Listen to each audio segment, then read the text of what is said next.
36 जिल्हे, 36 बातम्या. News G9 Maharashtra. उत्तर तुमच्या प्रश्नांची.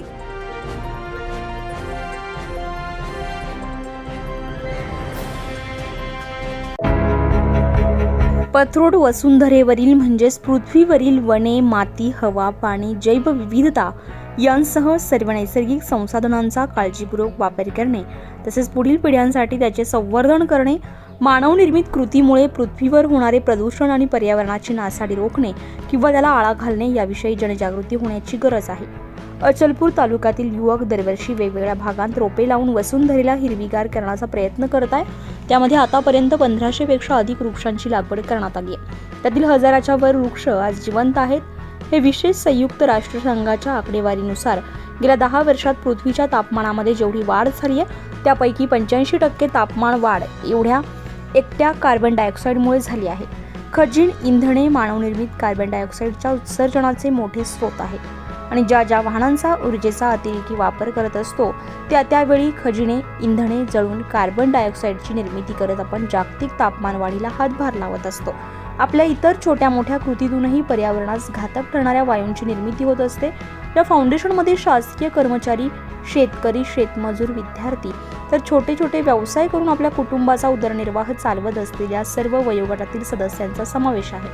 या फाउंडेशनच्या पर्यावरण रक्षण आणि संवर्धन शास्त्र असून या माध्यमातून दरवर्षी पावसाळा सुरू झाला की हे तरुण रोपटे लावण्याचं काम करत आहे. विशेष म्हणजे आतापर्यंत फाउंडेशनतर्फे 1000ची 500हून अधिक वृक्षांची लागवड करण्यात आली असून त्यापैकी 1000च्या वर झाडे आज जिवंत आहेत. आज वाढती लोकसंख्या आणि विकासाच्या नावाखाली कित्येक वर्ष जुनी झाडे तोडली जात आहे, ज्यामुळे पर्यावरणाचा समतोल पूर्णपणे बिघडत चाललाय. तेव्हा जास्तीत जास्त झाडे लावायचा वनराई फाउंडेशनचा प्रयत्न असून पथरोड परिसर हिरवा करण्याचा त्यांनी जणू काही विडाच उचललाय, जेणेकरून आपली जमीन पूर्ण हिरवीगार दिसेल. तरुणांच्या सक्रिय सहभागातून सर्वांना निरोगी वातावरण मिळू शकेल आणि पर्यावरण संरक्षण आणि संवर्धन याविषयी नागरिकांमध्येही जनजागृती होऊ शकेल. यासाठी हे संवर्धन केलं जात आहे. यावर्षीही अनेक प्रजातीच्या रोपट्यांचं रोपण गावातील नवीन लेआउटमध्ये असलेल्या खुल्या जागेत करण्यात आलं असून आजतागायत जवळपास 500 रोपट्यांचे रोपण करण्यात आलं आहे. एवढंच नव्हे तर देवराई फाउंडेशन अमरावतीचे डॉक्टर राजेश शेरेकर यांच्या मार्फत मिळालेल्या चिंच, वड, पिंपळ, शेवगा अशा विविध रोपट्यांचे सीडबॉलचे सातपुडा पर्वताच्या पायथ्याशी असलेल्या भुलेश्वरी संस्थान येथे काल रोपण करण्यात आले.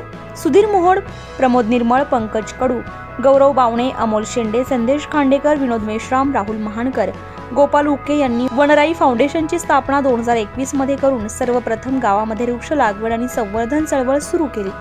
आज दुर्योधन म्हस्के, आदेश बावणे, प्रणय बावणे आणि आकाश काळे, शाहू मोहोड व जय मेश्राम सारखे असंख्य अबालवृद्ध या चळवळीत सहभागी होत आहेत. वृक्षाची होत असलेली कत्तल आणि त्यामुळे बिघडत असलेल्या पर्यावरणाचा समतोल पाहता आम्ही वृक्षारोपण आणि संवर्धन याचं महत्त्व लक्षात घेऊन 2021ला वनराई फाउंडेशनची गावात स्थापना करून आजपर्यंत शेकडो वृक्ष लावून त्यांचे संगोपन केले. एवढंच नव्हे तर देवराई फाउंडेशन अमरावतीचे डॉक्टर राजेश शेरेकर यांच्याकडून जवळपास 500 सीडबॉल मिळवून त्यांचे सुद्धा रोपण करण्यात आले. सार्वत्रिक प्रदूषण व पर्यावरण ऱ्हासाच्या या काळात माझे कुटुंबीय व मित्रवर्गाला पर्यावरण संरक्षणासाठी व वृक्ष लागवडीसाठी प्रोत्साहित करेन. पर्यावरण संरक्षण हे अखिल मानव जातीसाठी आज अत्यावश्यक बनले आहे. यावर माझा ठाम विश्वास आहे. न्यूज G9 महाराष्ट्रासाठी प्रतिनिधी ज्ञानेश्वर दांडगे, पथरोड.